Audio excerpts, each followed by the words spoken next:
bonjour et bienvenue à Pacte Pot. Alors moi c'est TK, l'américain de ce groupe d'amis réunis par le rugby.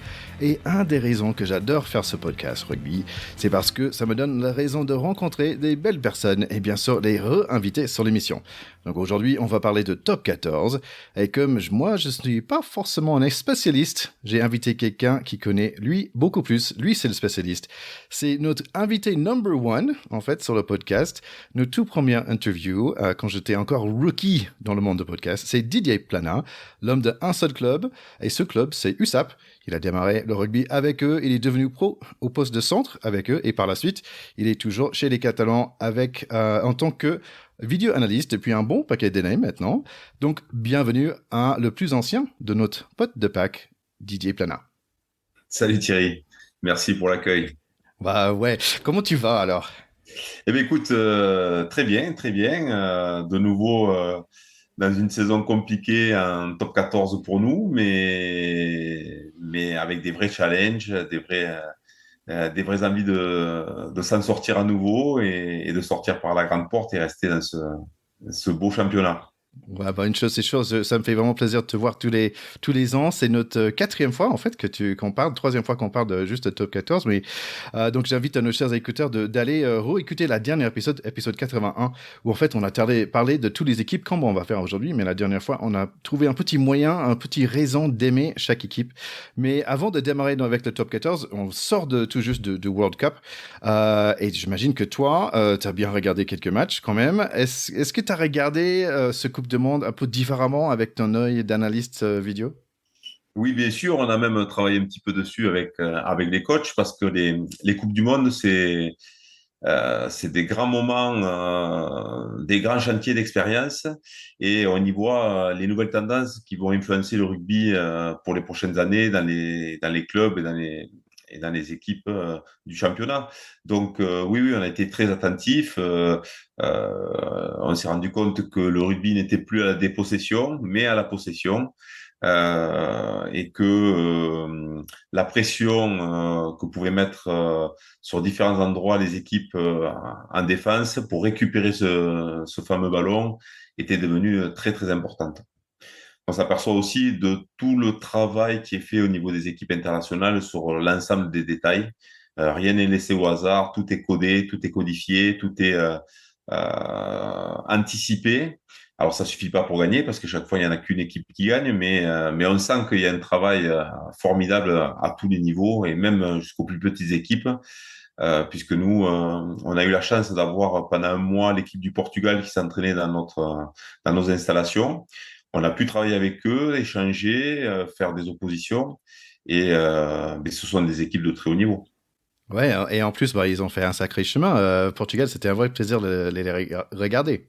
Ouais, c'est vrai ils se sont bien battus, mais comme je te disais, ils ont un staff qui est très professionnel, qui sait tirer la quintessence de ses joueurs et de trouver les failles des équipes adverses qui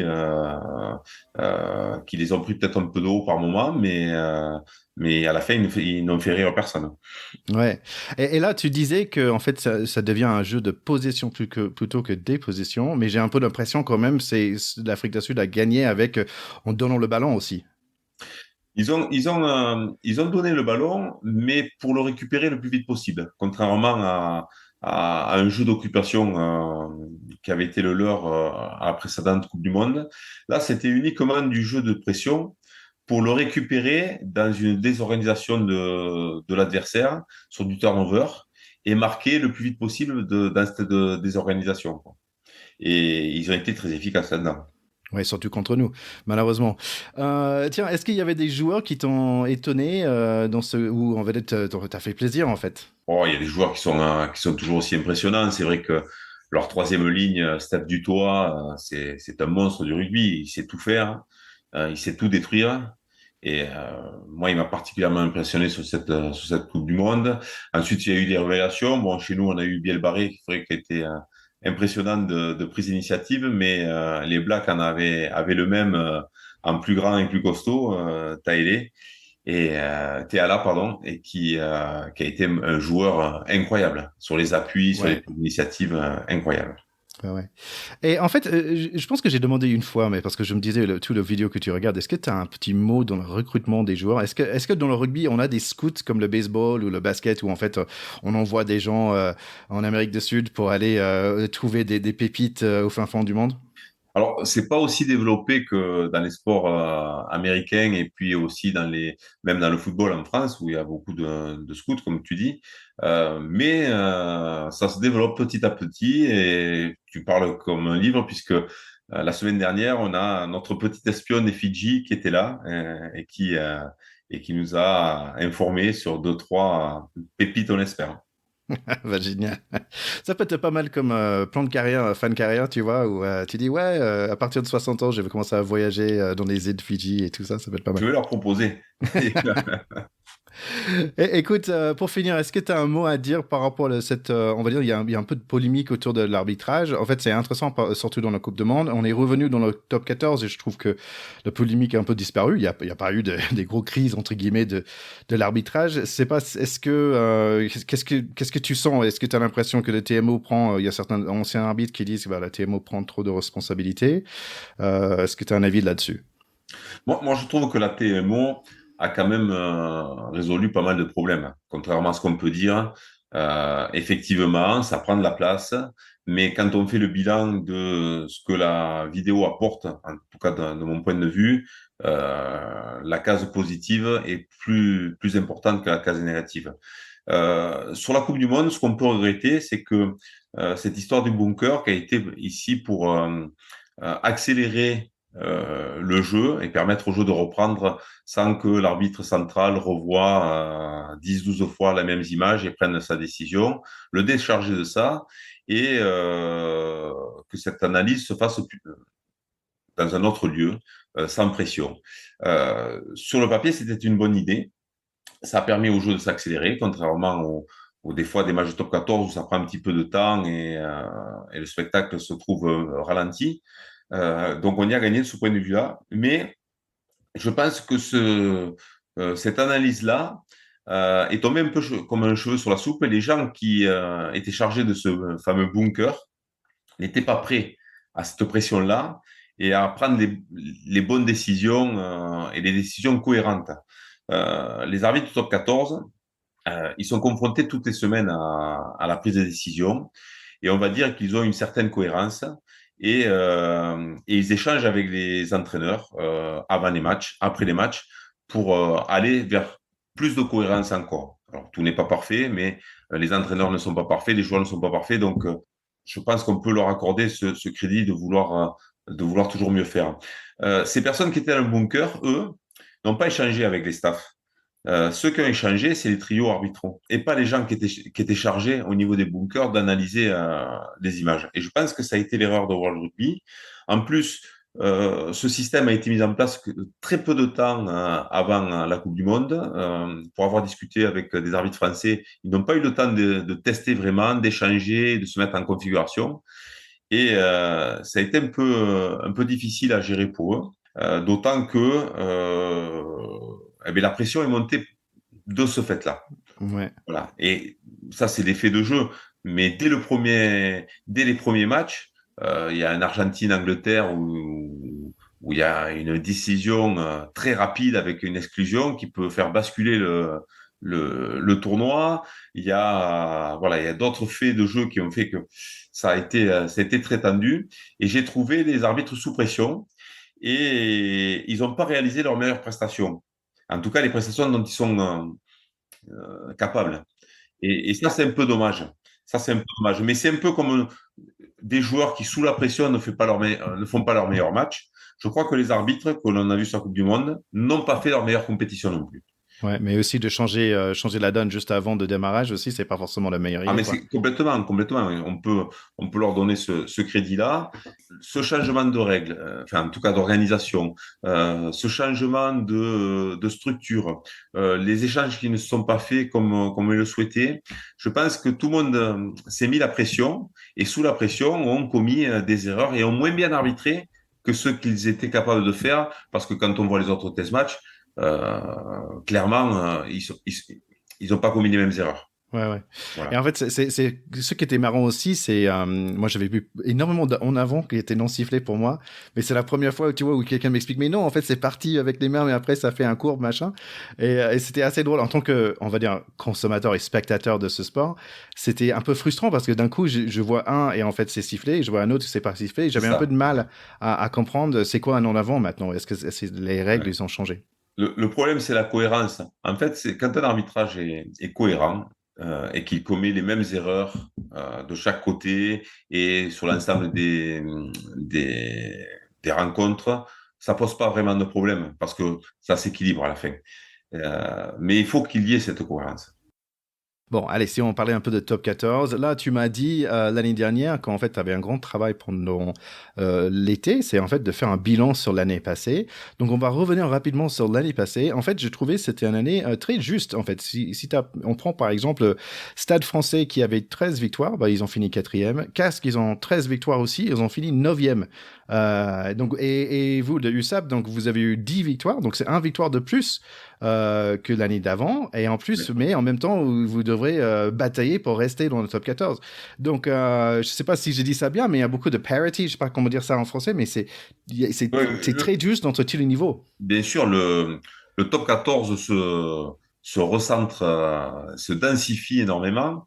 Et aujourd'hui, on pourrait presque dire qu'il y a 12 équipes qui sont capables d'être championnes de France.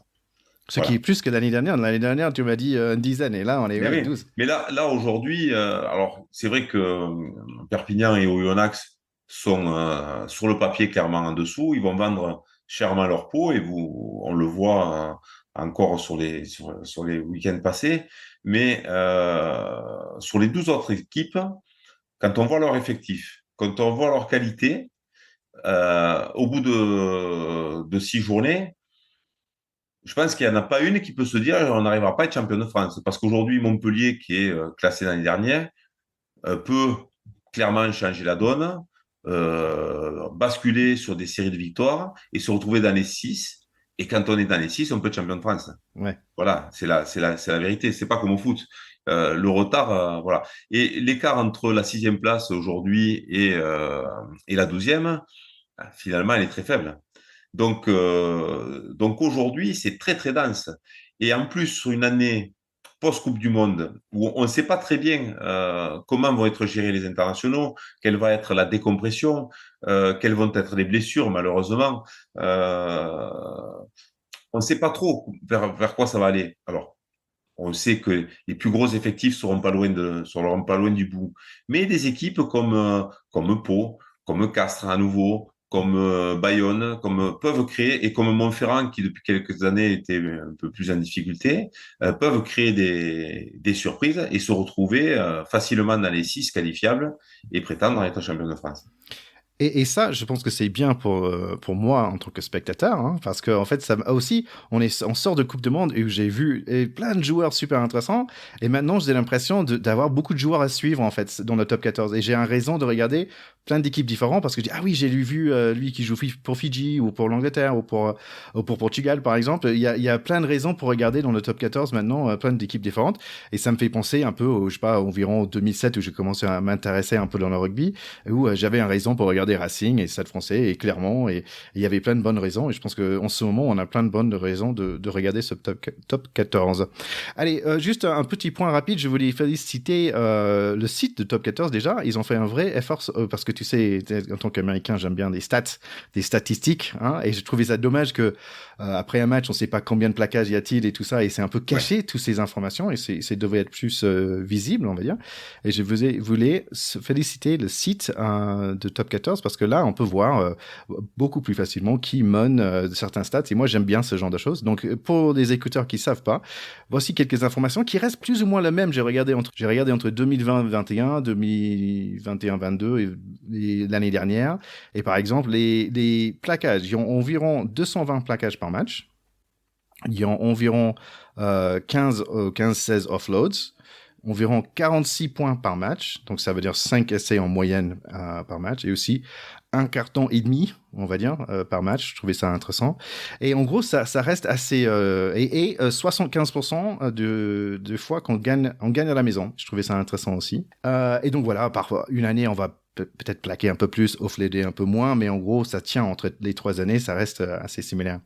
Ce que je pense qui a augmenté aujourd'hui, c'est les temps de jeu effectifs. Par rapport aux années précédentes, nous, sur ce début d'année, sur les 6 premiers matchs, on est quasiment à 34 minutes de temps de jeu effectif, alors que l'année dernière, à peu près à la même époque, on était plutôt dans les 28-29. Donc ça fait 6 minutes de temps effectif en plus, c'est énorme. Et je crois que on va vers des standards internationaux très importants. Parce qu'au niveau international, c'est aux alentours de 40 minutes. Alors, j'ai pas eu la stat de la Coupe du Monde, savoir si c'était plus important ou moins important, mais globalement, c'était en 2023 40 minutes. Et le top 14 va vers ces standards-là. Et là, tu parles de ballon en main, quoi. Oui, oui. En fait, le temps de jeu effectif, c'est quand le ballon est en vie. C'est-à-dire qu'on enlève tous les arrêts de jeu, bien entendu, mais toutes les pénalités tapées en touche, tout ce qui n'est pas utilisé, quoi. Oh, super, donc on a plus de rugby pour notre argent dans les stades. C'est ça. Allez, donc si on parlait un peu de ce top 14 actuel, moi j'ai trouvé au niveau de transfert, c'était pas une année avec beaucoup d'énormes transferts. Il y avait peut-être Pono qui allait à Bordeaux, Tuisova qui va vers Racing, mais aussi je pense que Lyon il reprend Radradra, Ione et Retez, donc c'est pas mal pour eux. Montpellier, ils ont perdu Zach Mercer. Quand j'ai regardé Ouais. des stats pour lui, wow, c'était un sacré guerrier, mais Ah, c'était lui, un joueur extraordinaire. il est remplacé par Sam Simmons, qui était l'European Rugby Player of the Year en 2020, à Creuset. Racing quand même avec Colissi, le super capitaine des Sudaf, et ils ont aussi piqué, malheureusement pour toi, ton Tristan Teder. C'est ça, c'est ça. Juste avant de venir, est-ce que tous les joueurs sont revenus, tous les joueurs de Coupe du Monde, ils sont plus ou moins, on va dire, dans l'effectif maintenant? Alors, dans le nôtre de Perpignan, oui, tout le monde est revenu, mais je crois que tous les joueurs ne sont pas arrivés. Je pense à Jack Godu, le Néo-Zélandais, qui n'est pas encore arrivé à Castres. Whitelock, qui n'est pas encore arrivé non plus. Je crois il y a quelques joueurs comme ça qui sont pas encore arrivés, mais c'est vraiment à la marge. Ils sont très peu nombreux. Je crois que maintenant, tout le monde est arrivé dans les clubs et que la Coupe d'Europe arrive dans 3 semaines. Je pense que d'ici 3 semaines, les effectifs seront complets. Sont complets. Et comment ils trouvent? Parce que tu m'avais dit en off que chez vous, vous avez 9 personnes qui y ont joué. Comment tu les trouves? Est-ce qu'ils sont à bloc? Est-ce qu'ils sont prêts? Ben, moi, je me demande, mais je serais fatigué quand même. Si je venais de faire un Coupe de Monde et après, il faut retourner au boulot, ça va être chaud. Malheureusement, dès leur retour, il y en a qui ont voulu se rentraîner rapidement, pas prendre de vacances et essayer d'enchaîner. Et on en a blessé Mm. sur les entraînements, donc rapidement. Donc sur les 9, on a 4 joueurs qui sont actuellement blessés, 2 blessures musculaires et une épaule et un genou un petit peu qui fait mal. Mais c'est comme je te disais, c'est la difficulté, c'est-à-dire que on doit être à l'écoute des joueurs. Celui qui veut rejouer vite, il faut bien sûr prendre en compte ça. Mais en même temps, sur la charge de travail de la semaine et sur sa gestion au niveau du nombre de matchs, il faudra qu'on fasse très attention parce que des fois, ils ne se rendent pas compte de ce qu'ils ont vécu pendant plus de 2 mois. Ouais, parce que c'est un sacré événement et donc ils reviennent comment dire en aha et ils sont dans un super haute sphère et après ouais de reprendre le quotidien ça devait être difficile. Allez, on va commencer de parler de toutes ces équipes et pour nos chers écouteurs en fait j'ai pris le dernier standing en fait le dernier standing on va faire ça à sens inverse. Malheureusement ça veut dire qu'on démarre avec toi mon cher Didier. USAP donc il y a 2 équipes qui ont 1 victoire et 5 défaites donc il y a Perpignan et Montpellier. Si on parlait un peu de chez toi, en fait, il y a, on va dire, de plus grandes nouvelles, c'est un grand changement de coach. Oui, c'est un coach qui est revenu chez nous, puisque c'est Franck Azema qui était adjoint de Jacques Brunel dans les années 2007, 2008, 2009, avec qui on a obtenu un titre et qui était parti à Montferrand ensuite, plus d'une dizaine d'années. Mais ça faisait longtemps qu'il avait envie de revenir, c'est un vrai Catalan. Et je crois que quand on a entraîné Perpignan, on rêve toujours d'y revenir. Et donc, l'opportunité du départ de Patrick Arletas en équipe de France était importante à saisir pour Franck Azema. Oui. Donc, on l'avait pas revu depuis plus de 10 ans. Il a beaucoup évolué dans sa conception du rugby. Il a travaillé dans des grands clubs comme Toulon et Montferrand. Il a connu des grandes structures. Donc, il nous apporte beaucoup dans son organisation, dans sa connaissance du très haut niveau. Et par contre, eh ben, ce sont des nouvelles façons de travailler que le groupe doit apprendre. Et c'est vrai que l'avant Coupe du Monde, entre les absences des internationaux et ce changement de coach, a fait qu'on a mis un peu de temps à se mettre en route et à arriver à assimiler les changements. Mhm. Je crois que ça va beaucoup mieux. Euh, on a réalisé de bonnes performances, que ce soit contre Pau à la maison malgré la défaite, la victoire contre Toulon, et puis après une bonne seconde mi-temps au Stade Oui. Toulousain avec tous ces internationaux. Un sacré, Donc, sacré remontada la semaine dernière. je crois qu'on est dans le bon sens. En parlant un peu de l'effectif aussi, bon, malheureusement, vous avez perdu Jaminet, et après, c'était Justin Tedder. Est-ce que vous allez réussir à garder Polo Solo Tulagi? Alors, pour l'instant, il est verrouillé, mais on voit bien que, par exemple, Melvin Jaminet, qui avait signé à 3 ans au Stade Toulousain, sera la semaine prochaine à Toulon. Donc, aujourd'hui, à mon grand regret, le rugby va vers le monde du football, avec des joueurs qui commencent une saison dans une équipe, qui ne vont pas jusqu'au bout de leur contrat, et même qui, en cours de saison, peuvent changer d'équipe. C'est pas ce que j'apprécie le mieux dans le rugby professionnel aujourd'hui, mais c'est comme ça. Et donc, on peut pas dire qu'il sera chez nous pendant 3 ans, mais on a essayé de tout faire pour le verrouiller un maximum. Ouais. Si on parlait un peu de ton équipe à toi, parce qu'une chose qu'on n'avait pas dit, nos chers écouteurs, on va essayer de dire, mais c'est quoi un peu le caractère de chaque équipe. Moi, je vois on va dire un pack toujours expérimenté avec beaucoup d'internationaux, aussi le capitaine qui est là depuis un certain temps, oh là là, que tu peux le prononcer, ACBS, ouais. ACBS. Tiens, il y a un nouveau Italien aussi, qui est Tommaso Alain, aussi très versatile, on va dire, 80 caps en Italie, c'est quand même 500 points, il me semble, Ouais. pour l'équipe nationale, c'est quelque chose. Comment est-ce que toi, tu décriras ton équipe à toi? Alors, d'abord, pour dire Tommy, en fait, je le connais depuis longtemps parce qu'il était déjà passé par l'USAP. En fait, il a été formé chez nous. Ah, Il a été formé chez les jeunes, chez nous. Et ensuite, il est parti jouer aux Harlequins, puis après en Italie. Et il a été international. Mais la première fois qu'il a été international, c'était quand il jouait déjà chez nous. Voilà. Donc, pour la petite histoire. Nous, on essaye d'être une équipe un petit peu plus complète. C'est-à-dire que par rapport à l'année précédente, où on était une équipe qui était capable de plier sans rompre et de jouer sans complexe les turnovers, les ballons de récupération, voilà, d'être une équipe opportuniste. On essaie cette année d'être un peu plus dominateur, avec un pack un peu plus costaud, avec des joueurs un peu plus expérimentés. On a recruté Van Tonder face au, pardon, Sobela, Marvin Ori, qui est champion du monde avec l'Afrique du Sud. Voilà, on attend beaucoup de ces joueurs-là pour encadrer nos plus jeunes et pour être plus dominant et asseoir un petit peu plus notre esprit rugby, comme on avait pu le faire dans nos belles heures du top 14. et sinon, j'ai vu que au niveau de l'attaque commence à rouler aussi, parce que là, vous êtes à plus de 26 points par match dans les 3 derniers matchs, donc ça commence à s'ouvrir. C'est ça, mais là aussi, on avait besoin un petit peu de cohésion entre les joueurs. C'est vrai que même si McIntyre était là l'année dernière, on avait Tristan Teder qui était un petit peu notre tour de contrôle dans l'organisation et dans l'animation offensive. Et en ayant perdu ce joueur,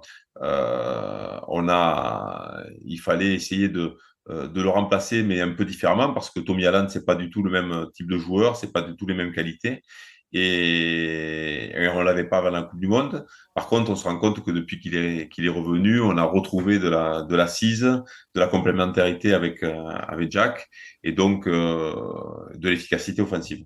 Si on parlait rapidement alors de Montpellier, aujourd'hui ils sont 13e ils ont gagné leur premier match et par la suite ils ont perdu 5. Donc ça devait être un peu difficile, un peu chaud dans les vestiaires, je dirais. Moi je vois un changement de garde où on avait Guirado je mal prononce chaque fois, mais Fulgence Oridrago. On a parlé de Mercer qui était un sacré client qui est reparti en Angleterre. Ritière aussi qui est parti pour Toulouse. Beaucoup d'absence de blessures dans le 15 de France. Perdu 5 à la suite, difficile de croire qu'ils ont gagné le bouclier il y a 2 ans, ou est-ce que c'est juste un faux alerte? Euh, non, parce que comme je disais en off aussi, on n'est pas à l'abri d'un enchaînement de 3, 4 victoires pour Montpellier qui se retrouve à nouveau dans les 6 qualifiables.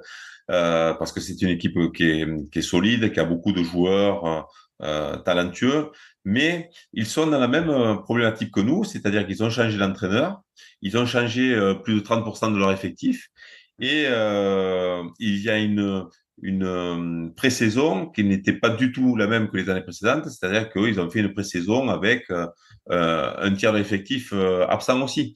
Et donc, forcément, pour trouver de la cohésion, pour mettre les choses en place, c'est très compliqué. Et j'allais dire que l'enchaînement des défaites n'aide pas à ça. Dès qu'on arrive à avoir un petit peu de réussite, parce que au final, ils ont perdu des matchs de très très peu. Ce week-end, ils étaient menés vers 3, ils meurent à 3 points de l'ASM. Ils ont pris un point de bonus aussi à l'extérieur, je crois que c'était au Stade Français. C'est pas l'équipe moribonde qu'on pourrait décrire, mais c'est vrai qu'ils sont dans une spirale négative et que c'est difficile. Mais je dis attention à Montpellier parce que aussi ils ont ce qu'il faut en termes d'effectifs. Ils ont un staff d'expérience. Richard Cockerill arrive quand même de Leicester où il a fait des très belles choses. Donc ne nous trompons pas, on peut être surpris par cette équipe avant la fin de la saison. J'espère pas ce week-end. Si on parlait de Oyonnax, alors, Oyonnax qui était un vrai molosse en Pro D2 l'année dernière, aucun problème pour sortir à retrouver le top 14.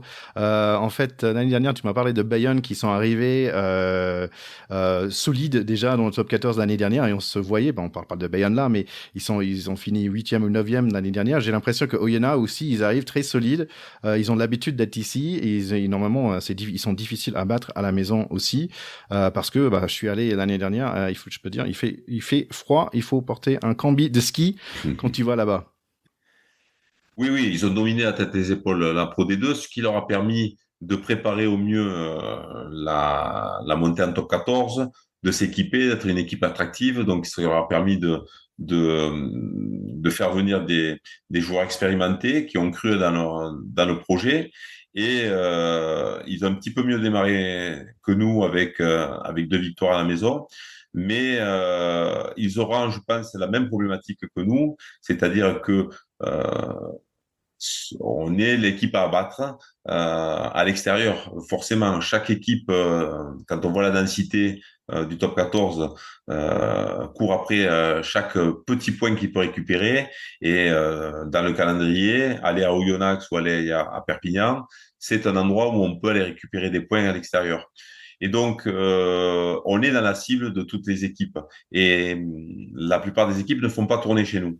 Voilà, une équipe comme Ah, Castres aujourd'hui, de temps en temps, ils ont, entre guillemets, la chance qu'un Stade Toulousain ou La Rochelle fasse tourner son effectif avant les Coupes d'Europe, avant, voilà, pour essayer de gérer. Et ils jouent pas la meilleure équipe de La Rochelle ou du Stade Toulousain. Nous, perdre à Perpignan, c'est presque perdre double. Et au Oyonnax, c'est la même chose. Donc, ils vont être dans cette problématique d'avoir toutes ces équipes qui viennent batailler un maximum chez eux. Donc, donc, ça va être compliqué pour eux. Je crois que leur plus gros problématique, c'est d'avoir perdu Thomas Laclaya, oui, qui est parti à Racing, il me semble. qui est parti au Racing, qui était leur pilier droit, qui calait la mêlée. Et quand on sait l'importance de la conquête et de la construction des malls en top 14, c'est un élément important. Et comme nous avons perdu TDR, ils ont perdu la Claya, et donc c'est à eux à faire face à cette difficulté et à tenir le coup. C'est une équipe qui joue très à l'anglaise, à l'image de son manager. C'est une équipe qui est très réaliste et qui pour l'instant a pris les points qu'elle allait prendre. Donc, ben voilà, nous, on sait que c'est aussi une confrontation qui va être importante. Comme l'année dernière, la confrontation contre Brive a été déterminante pour la dernière place. On sait quelque part que la double confrontation avec Oyonnax sera certainement déterminante aussi pour la fin du championnat. Bon, je pense que ça va être en mars quand tu passes à UNA. Je vais essayer de descendre pour voir. Je suis pas si loin, je suis à 1h30, 2 heures. J'essaie de venir te soutenir. Tu voyages avec l'équipe aussi? Alors, moi, je travaille du bureau. Je fais plus les voyages. Je me suis organisé pour gagner du temps en travaillant à distance, en étant branché avec les ordinateurs des coachs. Et je travaille pendant en fait le trajet retour pour que quand ils arrivent, notamment des longs voyages à Oyonnax, que déjà le travail sur l'analyse du match soit fait et qu'ils rentrent à la maison avec l'ordinateur plein. Donc non, je ne serai pas sur Ah, Oyonnax normalement. zut, je cherchais une opportunité de te serrer la Ouais. patte. Allez, sur les autres équipes qui sont 2 victoires sur 4 défaites, il y a Bayern. Donc, on vient de parler de Oyonnax. Donc, Bayern aussi, les nouveaux arrivés, il n'y a pas si longtemps. Mais comme j'avais dit, bah, ils sont finis 8e ou 9e l'année dernière. Toi, tu n'étais pas forcément surpris, par contre. Non, je n'étais pas surpris parce que je connais très bien le manager Grégory Pata. Je sais la qualité de son recrutement. Et il continue encore. Tous les joueurs qu'il est allé chercher, ce sont des joueurs de qualité. Il nous a fauché sur le marché le pilier droit Luc Tagi, qui était à Provence, sur lequel on était en concurrence avec eux. Il a fait le choix d'aller à Bayonne. Et ça sera une vraie belle surprise. Tu regarderas, pour l'instant, il n'a pas encore joué avec Bayonne, mais je pense que c'est un vrai bon joueur fidjien, pilier droit qui mérite le détour. Et puis, cette capacité à voir des joueurs qui sont passés par la Pro D2, qui ont soit éclos en Pro D2, soit éclos un petit peu en top 14. Et Grégory Pata a le nez fin pour récupérer ces joueurs-là. Cette année, il a récupéré Calandré qui était à Oyonnax, Rémi Bourdeau qui était passé à La Rochelle, mais c'est un joueur qui a connu beaucoup la Pro D2 aussi. Calandré, je l'ai dit, mais voilà, il y a des joueurs comme ça qui ont complété son effectif. Il a un effectif très complet, très solide, avec quelques factoristes comme Makala, bien sûr, le Fidjien, et bien sûr leur demi d'ouverture qui est extraordinaire, extraordinaire, et qui fait une deuxième jeunesse là-bas Incroyable, à c'est l'année Lyon dernière.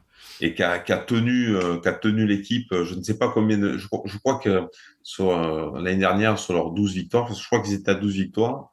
Et, je crois il y en a 9 qui sont dans les dernières 10 minutes, Ah et ouais. notamment grâce au pied magique Et en plus, il avait 4 drops, j'ai vu, il était en tête. complètement. Ouais, super. Complètement. Donc, bah, en fait, oui, difficile le choix entre Perpignan et Bayonne au niveau de nourriture et plage. C'est quand même pas mal les deux Pas choix. mal, c'est pas mal. Ouais. Non, ils ont Camille Lopez donc qui a tenu la baraque l'année dernière avec une équipe très complète, mais le facteur X, Camille Lopez avec là, je crois qu'il est encore à 100% de réussite face au poteau sur les 6 premiers matchs. Il a rien loupé, donc c'est voilà. Et puis il a cette capacité à. On a l'impression qu'il travaille avec la vidéo, c'est-à-dire que pendant le match, il est capable d'arrêter le match, prendre la bonne décision et relancer les autres. Je Il a, me demande s'il n'a pas une télécommande ouais, il a un cheat code pendant le quelque part comme dans un jeu vidéo. Allez, si on parlait de La Rochelle, peut-être un peu surpris de les voir 2 victoires sur 6 matchs, mais j'ai pas l'impression qu'on devrait être trop inquiet. On a un retour de West, un retrait quand même de leur capitaine Roman Sazi.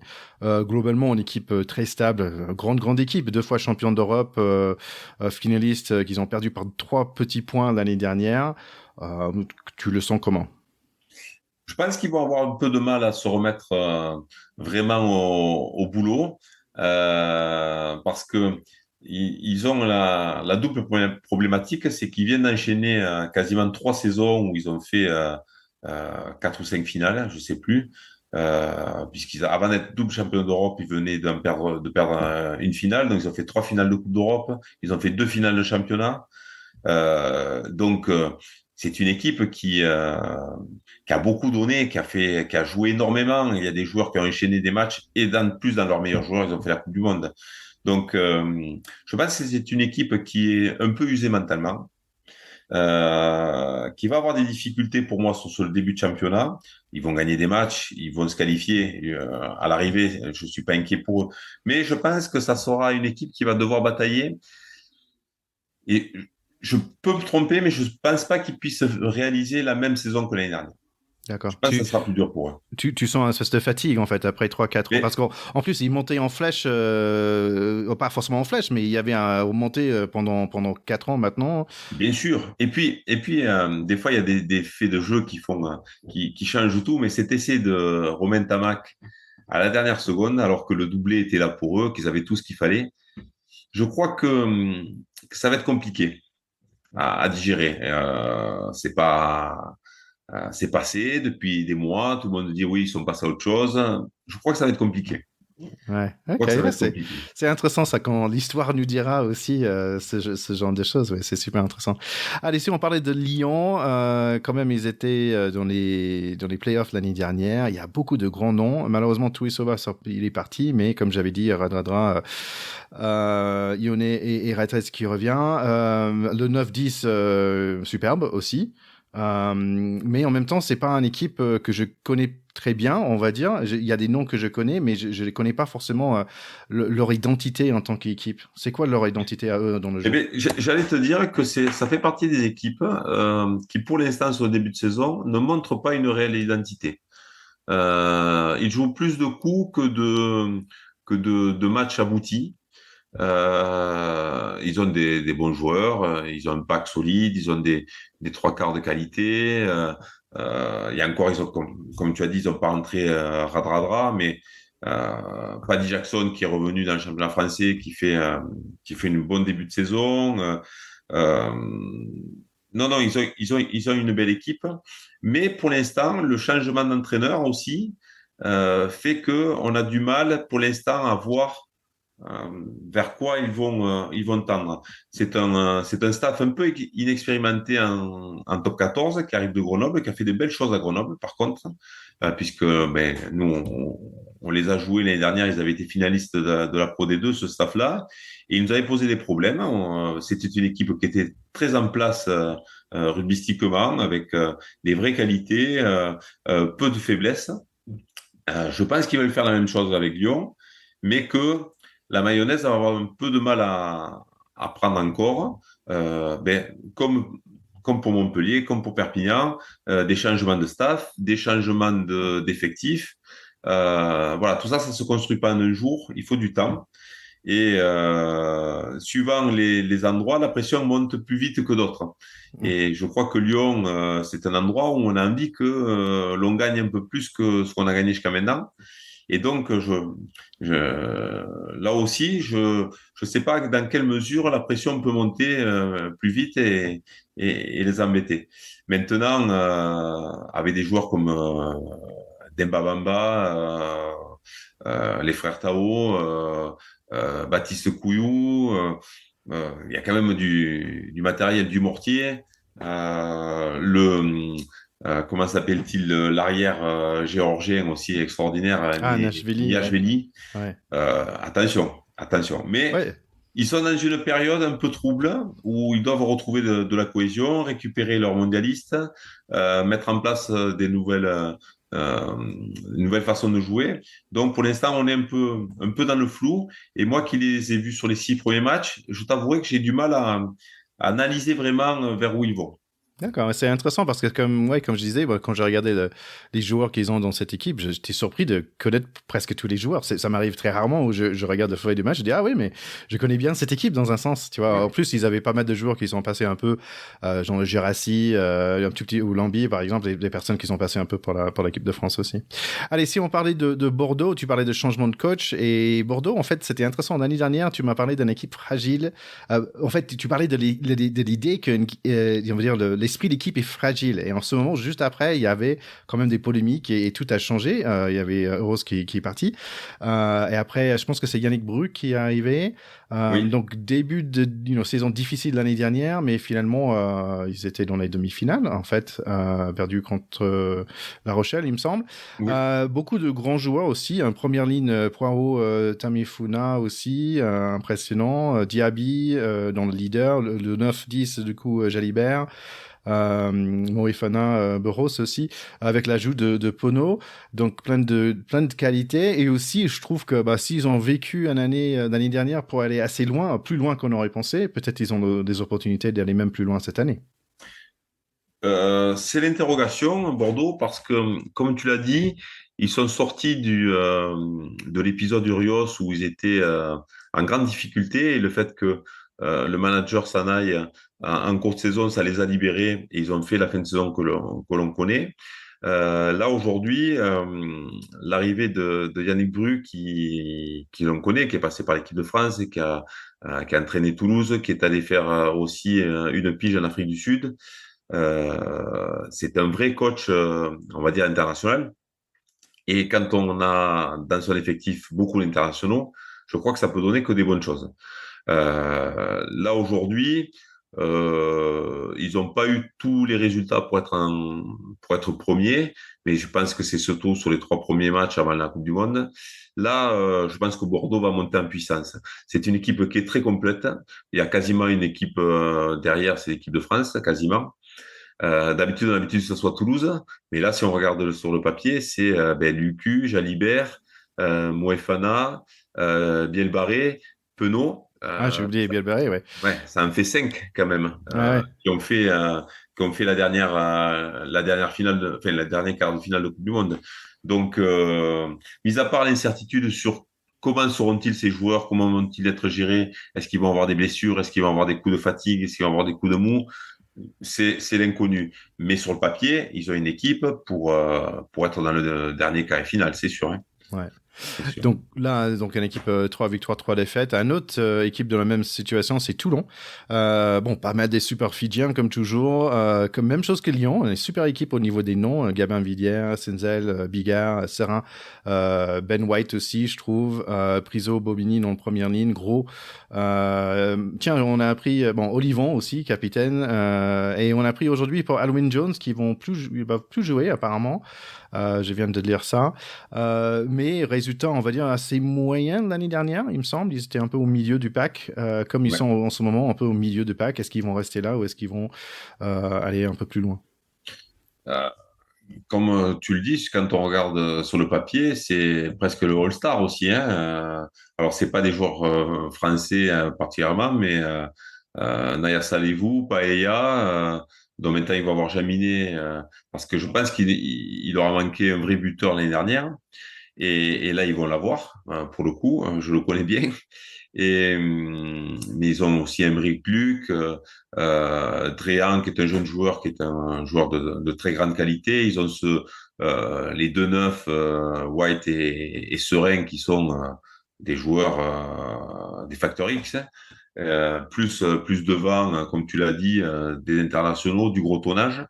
Donc, c'est un peu décevant aujourd'hui. D'ailleurs, j'ai lu aujourd'hui qu'ils avaient un petit peu le feu avec les supporters, mais, mais je ne sais pas exactement ce qui s'y passe parce qu'ils ont les structures, ils ont les joueurs, ils ont l'entraîneur, parce que Pierre Mignoni, c'est un Oui, c'est sacré vrai. entraîneur, pour réussir.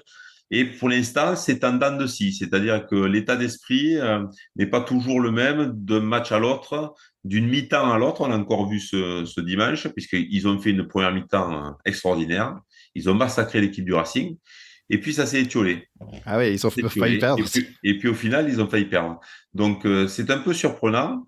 Mais dès qu'ils vont trouver cette continuité, moi, je les trouve très, très, très costauds. Très, très costauds. C'est une équipe qui joue très frontal, tout sur les premiers temps et sur la ligne de front, un peu à la sud-africaine et avec en plus un numéro 9 qui est capable d'utiliser le moindre espace et de bonifier des ballons que lui seul peut bonifier. Oui, je trouve c'est intéressant que Mignoni a décidé de garder Mathieu Bastareaud et Sergio Beressi aussi dans l'équipe, aussi dans l'équipe, on va dire, qui ne joue pas, mais ils sont dans le staff. Et je pense que s'il essaie on va dire, imprimer la culture de la gagne aussi en cette façon-là, je trouve ça intéressant.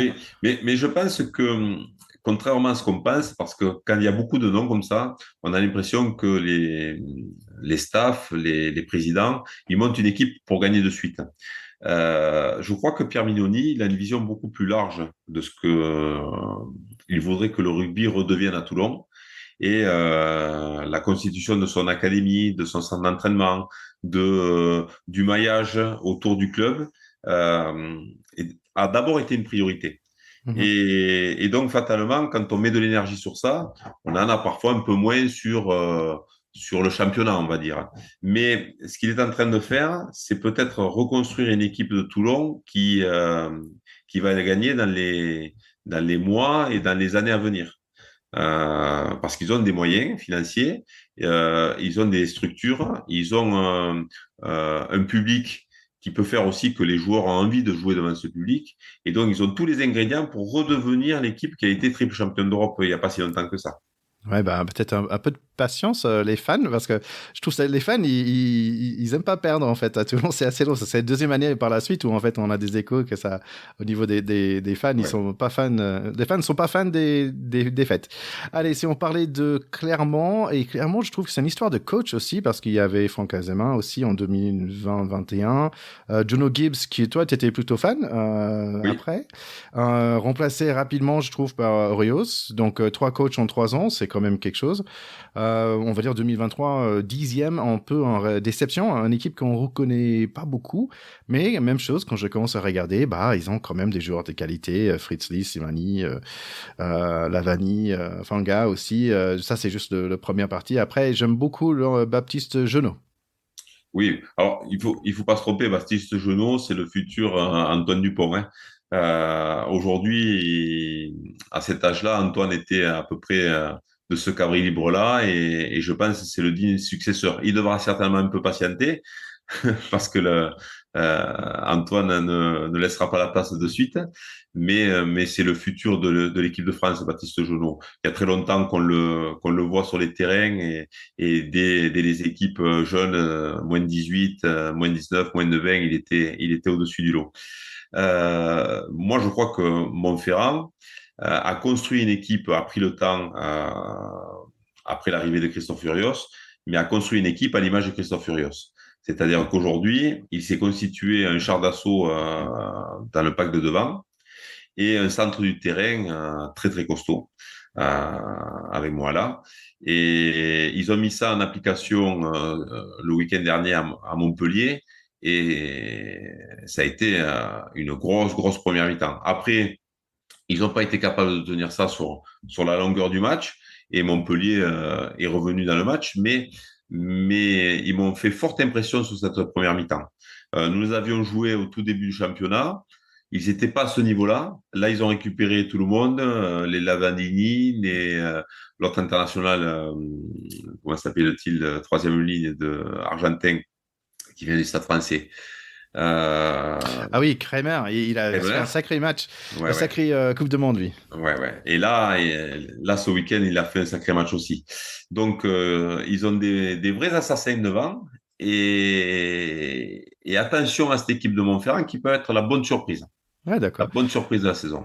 Kramer, t'as l'impression c'est le genre de mec, il dit qu'il a pas joué un match s'il a pas du sang sur le C'est front, ça. quoi. C'est ça. Et puis, Christophe Furios, c'est un coach qui sait gagner. Ouais. C'est un coach qui a gagné avec la plupart de ses équipes. Donc, attention à l'équipe de Montferrand. Et en plus, ils ont chopé le 10 de Castres. Bien sûr, bien sûr. Et puis, c'est le 10 de Castres qui sera la boussole de cette équipe, qui est le fils spirituel de Christophe Furios et qui va les amener, je pense, très, très loin. Le fils spirituel. Ouais. Allez, Toulouse, donc retour de géant. Toi, tu avais parlé de eux l'année dernière comme un géant blessé parce que en 2000, on va dire 21 vers 22. Et ben, en fait, tu avais raison, ils étaient blessés, ils ont allé pour gagner l'année dernière. Ils sont là avec tous leurs internationaux de retour. Manque pas de personnel, hein, mais quand même, je trouve qu'ils sont sans Ntamak. J'ai l'impression que Dupont va faire un petit pause quelque part pour le set. Ils envoient Jaminet au Toulon. Quand même un coaching très solide, grosse culture de la gagne. Tu le sens comment? Est-ce que tu sens toujours un peu fâché comme l'année dernière ou Alors, je est-ce que pense que c'est se cette recollecte? victoire leur a fait du bien, hein, surtout comme elle est arrivée à la dernière minute, et ça les a libérés. Maintenant, la gestion des 17 internationaux ne va pas être simple. Euh, Ils les ont fait revenir petit à petit. Ils ont fait un non-match à Pau. Ils les ont fait revenir tous contre nous. Et on a vu que pendant une mi-temps, on a retrouvé le Grand Toulouse très efficace. Ils nous ont mis 35 points en 30 minutes. Euh, mais on a vu aussi que sur la longueur, ça va être plus compliqué. On a des joueurs qui seront émoussés, des joueurs qui ont beaucoup donné. Thomas Ramos, Jelonge, qui ont fait pratiquement tous les matchs. Dans quel état va revenir le talonneur qui s'était blessé pendant la Coupe du Monde, mais qui est en fait, ça fait 7 semaines qu'il n'a pas joué. Euh, euh, c'est- Ils auront un gros travail à faire sur la gestion de leur effectif. Le rugby à la toulousaine sera toujours le même. Le off-float, la passe dans l'axe, le soutien permanent et l'utilisation des contre-attaques. Ils l'ont encore montré ce week-end contre nous. Ils ont cette qualité-là. Ils ont les joueurs pour. Mais là aussi, la d'Europe va vite arriver avec des grosses oppositions. Le mine de rien, on enchaîne 14 matchs de championnat, enfin 14 dates d'affilée. Puis après ces 14 dates, il y a le tournoi destination qui reprend. Voilà. Il y a une vraie inconnue pour eux parce que ils ont un effectif de qualité. Mais quand les internationaux sont par là, ou quand on les fait reposer, qu'on les fait tourner, les autres enchaînent les matchs et risquent les blessures. Donc, c'est un vrai challenge pour eux. Je pense qu'ils vont vivre. Alors, ils ont gagné leurs 3 premiers matchs, où ils ont fait. Oui, je crois qu'ils ont gagné leurs 3 premiers matchs. Donc, ils ont un petit matelas qui leur a permis d'exister. Mais ça, je ne serais pas surpris que ce soit une équipe un peu en difficulté au moment du tournoi destination. Ouais, parce qu'avec tous ces mondes qui sont absents. Donc, on avait dit clairement, ils ont gagné 4 matchs sur 6, Toulouse aussi, et les deux dernières dans le même cas, c'est Castres et Racing. Castres, chaque fois qu'on parle, chaque fois, j'ai dit, je connais pas cette équipe. Quand même, ils étaient premiers en 2021, 9e l'année dernière, donc un peu de déception, on va dire, à ce niveau-là. Toi, tu m'as beaucoup parlé d'un sacré staff, en fait, qui sait, comment on dit en anglais, to get all the juice out of the lemon. Donc, ça veut dire vraiment, il profite de tous les bénéfices qu'il peut avoir de quelque chose. Mais bizarrement, j'ai pas forcément de connaissance ou d'affinité avec cette équipe. C'est une équipe qui est ultra réaliste. Voilà. Cette qualité, alors, ils avaient le disque qui est parti à Clermont aujourd'hui, mais à l'image de ce joueur-là, depuis des années, ils ont cette grinta pour être capable de prendre le moindre petit point possible. Et il y a des années où leur effectif est moins riche que d'habitude, et donc ils ne seront pas dans les 6 premiers, ils pourront pas l'être. Mais par contre, ils feront le plein des points qu'ils peuvent avoir. C'est-à-dire que ils seront toujours à 100%. Et ça, c'est une équipe qui a cette qualité-là, qui a un effectif qui a été bâti sur ça, avec des joueurs qui ont cette caractéristique-là. Ils ont des techniciens qui leur permettent euh, qui sont pas utopistes. C'est-à-dire que ils veulent pas faire du jeu qu'ils ne seraient pas capables de faire. Ok. C'est-à-dire que ils vont pas tout d'un coup jouer à la toulousaine ou jouer très frontal comme pourrait faire Toulon parce qu'ils n'ont pas les joueurs pro. Ils ont un jeu plus hybride qui est fait de dépossession pour le coup, de jeu quand même en contre-attaque, d'occupation et d'efficacité dans les 22 mètres adverses. Donc, mais parce que ils ont un jeu qui est construit autour des qualités de leur effectif. et il ne surjoue jamais. Ah, c'est Et donc, intéressant. c'est une équipe qui est très difficile à battre, très difficile. Alors, ils ont des coups de moins bien dans la saison parce que là aussi, ils ont des très bons joueurs, mais ils n'ont pas des doublures à chaque poste comme peut l'avoir les Toulousains, les Toulonnais, Bordeaux, Lyon. Donc, fatalement, si en période d'hiver, ils ont de la casse, c'est plus compliqué. Mais par contre, ils tirent 100% de leur effectif. Voilà. Et ça, c'est pour ça qu'ils sont rarement en danger, Castres. Et Donc, puis, il y a des années où, avec un peu de réussite, ils font des coups. Et mine de rien, sur les 10 dernières années, je crois qu'ils ont été 3 fois champions de France ou 2 fois champions de c'est France. incroyable, ouais. Voilà. Donc, il n'y a pas de hasard. Donc peut-être une équipe qui va apprendre un petit peu de casse, c'est Racing, hein, parce que sur le papier, c'est une grosse équipe. Ils ont battu quand même Stade Français dans les barrages l'année dernière, mais éliminé assez lourdement en fait par Toulouse dans les demi. Même chose, c'est une équipe que je connais presque tout le monde par nom. Il y a des éternels Lauré, Chauvency, Imenov, Kamisha et Leroux. Il y a des stars comme Flico et Wookie. Il y a des petits pépites de l'année dernière, Max Spring, des nouveaux arrivés, Tuisova, Colissi et Teddy et Tristan Teller. Waouh, juste là, c'est un Ah. sac. Ils sont bourrés de talent, mais même chose, j'ai pas forcément comme il y a quelques années, on avait un ressenti par rapport à Racing. Pour le moment, peut-être parce que je suis tellement dans le rugby, on va dire international, je connais pas on va dire l'esprit de cette équipe. Mais là aussi, le Racing, c'est la piste aux étoiles, hein. Quand on voit les noms que tu viens de citer, ça paraît incroyable. C'est presque une équipe internationale.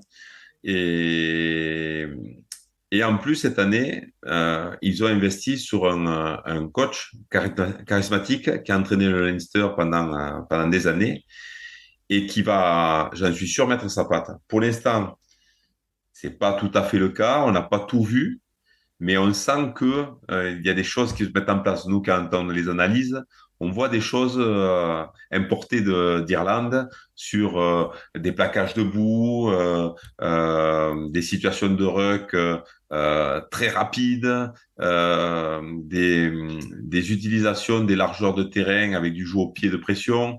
Il y a beaucoup de choses qu'on retrouve qui faisaient la patte de Lancaster. Et ça va se mettre petit à petit en place. Et je pense que là aussi, ça peut être un char d'assaut. Donc, ça peut faire des étincelles. Voilà. La difficulté pour le Racing, c'est que il joue dans une salle de spectacle, ça brille, c'est Paris, et que des fois, ils ont des joueurs qui se perdent un petit peu dans cette ambiance-là. Hein. Qu'ils n'ont pas les résultats qu'ils voudraient avoir parce que justement, ils seraient presque dans un confort trop important. Maintenant, pour avoir croisé Lancaster dernièrement sur les matchs amicaux et sur un match Racing, je crois qu'il va mettre un point d'honneur à mettre tout le monde dans le rang et à obtenir ce qu'il veut et la justesse d'entraînement. Maintenant, Lancaster va découvrir aussi un championnat exigeant où on joue beaucoup plus qu'en Irlande et il ne pourra pas faire reposer ses internationaux comme il faisait en Irlande et que c'est en équipe du Leinster avait 20 matchs par an. Là, il va avoir des joueurs qui seront plutôt à 35-40 matchs. Ouais. Donc, là aussi, comment va-t-il s'adapter? C'est un petit peu le point d'interrogation. Bon, moi qui est quand même un peu fan, bah, j'habitais Colombes et un de nos potes de notre pack, Théo, qui a joué à Racing. Moi, je suis super content que Colissi arrive aussi parce que je pense que on avait parlé l'année dernière, mais c'est qui le leader de cette équipe? On avait dit Ficou qui venait d'arriver et peut-être Leroux aussi. Mais là, Colissi, c'est un leader né aussi et peut-être il peut apporter ça. Je crois que c'est un double champion du monde. Quand on voit comment il est habité par le maillot de son pays, s'il vient pour apporter ça et pour porter aussi haut le maillot du Racing, je pense qu'il va leur faire franchir un cap. Je crois qu'ils se sont pas trompés. C'est un vrai coup qu'ils ont fait. Je crois que ce choix-là, Lancaster aurait pu le faire avec un Irlandais comme Brian. C'est le même type de joueur. Et il n'est pas allé chercher que le bon joueur, parce que sinon, il aurait peut-être pas pris Colissi, il aurait peut-être pris un autre joueur, parce qu'en troisième ligne, ils ont des dizaines de très très bons joueurs. Non, non, il est allé chercher le capitaine de l'Afrique du Sud, et je crois que c'est pas du hasard. Je crois que c'est pas du hasard. Ouais, tu donnes l'espoir là pour Racing. Allez, si on parlait de Pau, ils ont perdu leur premier match contre Castres par un petit point. Et ensuite, ils ont battu Racing, USAP malheureusement, Toulouse, Lyon et UBB semaine dernière. Donc une autre équipe que je connais pas forcément, mais apparemment les nouveaux aides, c'est Baptiste Pesanti qui m'a dit ça, que les nouveaux aides aimaient bien aller là-bas parce qu'il y avait des bons montagnes et des bons vins rouges. Donc il y aura des frères Whitelock, il y a Gaëtan aussi qui a fait une apparence sur le 15 de France, Jack Maddox. Donc voilà, donc une équipe qui sont bien présents en ce moment. La question c'est est-ce que ça va durer des faits qui sont en tête d'affiche en ce moment. Alors, moi, je pense que ça peut dire un petit peu parce que ils ont un très bel effectif. C'est une équipe qui joue très bien déjà depuis 2 saisons, mais qui n'était pas tout à fait régulière et qui avait des, j'allais dire, des coups de blues un petit peu, des maux de tête, alors que vu de l'extérieur, on avait l'impression que c'était une très très belle équipe. Peut-être que la différence va se faire sur leur ouvreur, puisque là, il y a 2 ans, ils avaient Astoy, qui les faisait très bien jouer, mais qui était un peu irrégulier. L'année dernière, Zach Henry, là aussi un très bon joueur, mais qui a été irrégulier dans notamment le jeu au pied. Et là, ils ont récupéré un joueur anglais qui est un métronome, qui fait très peu d'erreurs, Simons, le frère du troisième ligne qui est à Montpellier. Et il est impressionnant sur ce début de saison. Il est très surprenant. Et tu disais que les Néo-Z aiment aller là-bas, mais je crois que c'est pas que pour ça. C'est parce que il y a un esprit néo-zélandais dans leur jeu. Il y a une répartition parce que contrairement à ce qu'on pense, les Néo-Zélandais ils jouent autant au pied qu'à la main. Donc ils ont cette capacité à occuper, à jouer au pied, mettre la pression, occuper le terrain. Et puis après, les ballons de contre-attaque, les ballons en zone de marque, de les jouer très vite avec beaucoup de vitesse. Et ils ont ces qualités-là. C'est-à-dire que si on leur mettait un maillot noir, je pense qu'on serait pas loin de voir un peu l'équipe néo-zélandaise.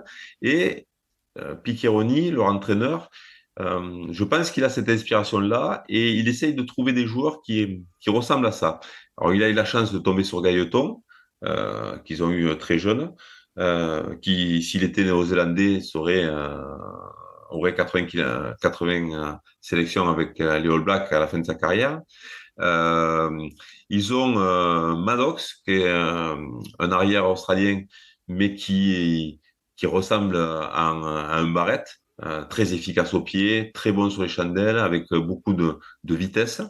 Euh, donc voilà, ils ont cette qualité-là. Ils ont un centre Manu qui pourrait être le pendant d'un centre néo-zélandais qui est fidjien, mais voilà. Donc ils ont cette patte néo-zélandaise, je trouve. Et le fait que là aussi, ils récupèrent Whitelock, qui est l'international néo-zélandais le plus capé, il n'y a pas de hasard. Ouais, C'est, c'est c'est une vraie construction, une vraie identité qu'ils veulent donner à Pau. Bah, pour les frères, il y a un qui est à Montpellier, donc c'est pas mal pour le vin rouge, et l'autre qui est à côté de Jurasson, donc c'est pas mal pour le blanc. Allez, si on parlait de Stade français, la dernière équipe qui sont aujourd'hui en tête. Et tiens, je vais me faire un peu de auto-pub, si je peux. En fait, la semaine prochaine, il y aura mon interview. J'ai eu l'opportunité d'aller à Stade Jean-Bouin pour interviewer le directeur général, Thomas Lambert. Donc j'ai passé un super moment avec lui et j'ai pu serrer la patte en fait de Laurent Labitte qui était là. J'ai vu Baptiste Pesanti qui est venu me dire bonjour j'étais avec mon fiston. On a croisé Morgan Parra et c'était super chouette en fait. C'était une bonne occasion d'aller à Stade Français. Stade Français c'est intéressant parce que par rapport à les années on va dire star et beaucoup de lumière, je trouve en fait c'est juste un bonne équipe aujourd'hui dans le sens que ils ont pas forcément des énormes stars dans l'équipe, mais en fait ils ont un gros pack et ils ont une grosse solidarité, quelque chose qui n'était pas forcément le cas il y a quelques années. Mais je crois que depuis le retour de Thomas Lombard que tu as rencontré dans le club, ils ont reconstitué l'esprit Stade français. qu'ils avaient dans les années 2000 où ils étaient capables de marcher sur beaucoup d'équipes. Et ça, il avait un petit peu perdu. Toujours pareil, parce que la capitale, eh bien, ça fait venir des joueurs, mais en même temps, ça peut aussi les pervertir, on va dire. Donc, on le voit avec le foot, mais c'est vrai aussi pour le rugby. Euh, donc, jouer à Paris, c'est particulier parce que c'est un endroit où on joue un peu sans pression. Il n'y a pas la pression du public comme à Toulon, comme à Perpignan, et même comme à Toulouse. On est incognito dans la ville. C'est positif pour les joueurs qui aiment bien cette façon de vivre, mais en même temps, je crois que le rugby a besoin de cette pression-là pour pouvoir se dépasser et pour pouvoir donner son corps. Et donc, à Paris, il faut qu'ils construisent autre chose. Et ils avaient réussi à le faire pendant les années Guazzini. Thomas a vécu ces années-là et je crois qu'il essaye de reconstruire ça. Et en même temps, il a récupéré un staff qui vient de vivre 4 années de Coupe du Monde avec le très haut niveau. Donc voilà, aujourd'hui, le Stade français, c'est ça. C'est une équipe qui va se reconstruire sur les cendres d'un Stade français qui avait enflammé le top 14 avec des très très bons joueurs comme Dominici et autres. Et je crois qu'on va revoir un Stade français un peu plus flamboyant. Maintenant, je trouve que c'est toujours fragile le Stade français. Voilà. Et que sur les débuts de saison, ils sont toujours impressionnants et qu'après, ça a du mal à tenir sur la durée. Là, ce week-end, il y a le derby contre Oui. contre le Racing. Et ce sont des vrais moments importants de la saison.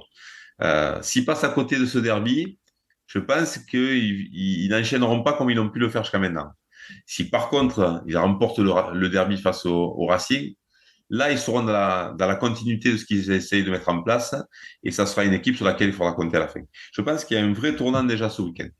Ah bah c'est super intéressant. Bah, chers écouteurs, il ne faut pas oublier de regarder ce match parce que, comme tu dis, ça va être super intéressant. Et maintenant que tu as bien décrit les deux et ils ont chacun leur destin en main et bon, on est à 25% on va dire, de la saison. Mais maintenant, c'est l'opportunité de savoir comment ça va poursuivre. Bah écoute, je pense que j'ai pris beaucoup de ton temps déjà. Merci de t'avoir passé plus d'une heure avec moi. J'avais plein d'autres questions sur le Challenge Cup parce que vous allez être dans le Challenge Cup cette Oui. année. Nous, on va jouer contre Trévise, on va jouer contre les Sud-Africains, les Lions, et on va jouer contre Newcastle. D'accord. Voilà. Ok. Comment ça marche? Oui, parce qu'en fait, on joue pas tout le monde dans la poule. Ah ok, parce que je suis en train de regarder des trucs et Ouais. j'avais pas compris Ouais. ça. Ok, On joue pas tout le cool. monde. Mais chaque année, on joue la Challenge Cup parce qu'en fait, en top 14, il y a 7 équipes qui jouent la Champions Cup et 7 équipes qui jouent la Challenge Cup. Pour nous, c'est l'occasion de faire jouer aussi des joueurs qui ont moins de temps de jeu en top 14, de faire tourner, de trouver de la cohésion. Et c'est des bons moments pour lancer des joueurs qui reviennent de blessures, pour tenter des choses aussi, de jouer un petit peu sans pression, parce que pour nous, clairement, c'est pas l'objectif. Et puis, sur un malentendu, si on gagne 2 matchs, on peut se qualifier, jouer un match de phase finale, c'est toujours sympa. Ouais. Mais c'est bon, clairement, c'est pas notre objectif aujourd'hui. Ouais. Ça fait 3 fois à la suite que la France a gagné, donc c'était Montpellier, Lyon et après Toulon l'année dernière. Mm. Et en parlant rapidement de Challenge Cup, aussi 3 fois que c'est les Français qui ont gagné avec Toulouse et après 2 fois La Rochelle. 2 fois La Rochelle contre Leinster quand même. Est-ce qu'ils vont faire 3e fois? Tu sentais pas trop. Et qui va gagner ce Champions Cup alors? Moi, je crois que cette année, soit les Anglais, soit les Irlandais vont remettre la main sur la coupe. Alors, les Anglais, il y a quand même des difficultés financières qui font que les clubs n'ont pas pu garder tous leurs joueurs. Donc, ça, c'est une vraie difficulté. Mais le fait qu'ils aient fait cette demi-finale du Coupe du Monde, ça va leur redonner un petit peu de baume au cœur et d'allant qu'ils ne pensaient peut-être pas avoir avant la Coupe du Monde. S'ils n'étaient pas qualifiés pour les phases finales de la Coupe du Monde, je n'aurais pas ce discours-là. Mais je crois que ça va leur faire du bien et qu'on va retrouver des clubs anglais un peu plus performants. Et ensuite, l'Irlande. L'Irlande, c'est un petit peu comme nous. C'est les numéros mondiaux. Ils ont perdu sur un fait de jeu. Clairement, ils auraient pu faire une demi-finale et une finale, comme nous d'ailleurs. Et les provinces sont à l'image de leur équipe première. Les effectifs sont à peu près les mêmes. Depuis 3 ans, ils sont soit champions, soit en finale. Je crois qu'on va les revoir au bout. Je Ouais. pense que ce sera plus dur pour les Français. Ouais, donc ça me semble logique au moins de voir Leicester, the Tigers au moins dans la demi-finale si c'est pas la finale. Bon, Didier, comme toujours, c'est vraiment un grand plaisir de passer ce moment avec toi et de profiter de toutes tes connaissances. Merci de passer sur l'émission et parler de ce passion en commun que nous avons. Et voilà, j'espère est-ce que tu aurais envie de revenir l'année prochaine? Ah ben bien sûr, c'est avec plaisir. C'est un grand bon moment pour moi d'échanger avec toi, de pouvoir parler. Et puis c'est très agréable d'avoir aussi ta vision du top 14, qui est une vision, je vais dire, fraîche, de quelqu'un qui est un spectateur, un passionné et qui connaît aussi quand même très bien le rugby, contrairement à ce que tu dis. Donc non, non, ça sera avec plaisir. Et puis, tu m'as dit que tu avais été voir le staff du Stade français. À mon tour, je t'invite quand tu voudras Ah, mais avec grand venir plaisir. rencontrer le staff de Perpignan, t'accueillir dans nos locaux. Ça serait avec grand plaisir. Ah bah ça serait avec grand plaisir de faire ça. Oui, comme je vais pas pouvoir te servir le pâte à Oyonnax, il faut que je réserve un petit occasion pour descendre dans la sud alors. Écoute, ça va avec plaisir. Tu m'appelles quand tu veux. Écoute, nos chers écouteurs, merci beaucoup d'être là avec nous. Merci de partager, bien sûr, cet super épisode avec tous vos copains et copines qui suivent le Top 14. Et on va dire à très bientôt la semaine prochaine où il y aura mon interview avec Thomas Lombard. Allez, à bientôt Didier. Bye bye. À bientôt. Ciao.